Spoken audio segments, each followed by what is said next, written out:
பிரியமான சகோதர சகோதரிகளே, இன்றைக்கு நம்ம லெந்து நாட்களில் இருக்கிறோம். லெந்து நாட்கள் என்பது மனம் திரும்புதலுக்கான ஒரு நாட்கள். நம்ம உபவாசம், ஜெபம், கருணை ஆகியவற்றில் கவனம் செலுத்தும் காலமாக இருக்குது. இது நேரடியாக லெந்து நாட்கள் என்று பைபிளில் சொல்லப்படலை.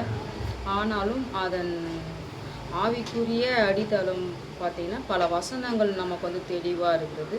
அதில் சிலவற்றை பார்க்கலாம். மத்தேயு 6ஆம் அதிகாரம் 16, 18 வசனம் சொல்லும், நீங்கள் உபவாசிக்கும் போது மறைவாக பார்க்கிற உங்கள் பிதா உங்களுக்கு பலன் அளிப்பார்.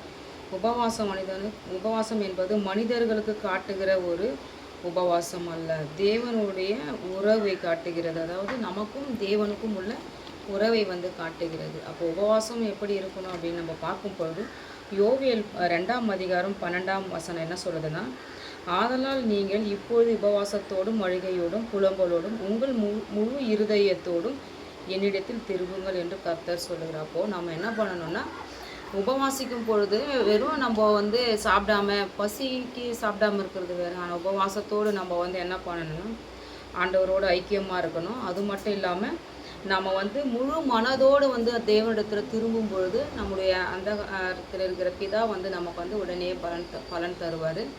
அதனால் நம்ம சாப்பாடு இல்லை அதனால் நான் பாஸ்டிங் இருக்கிறேன் அப்படின்ற அப்பாற்பட்ட விஷயம்.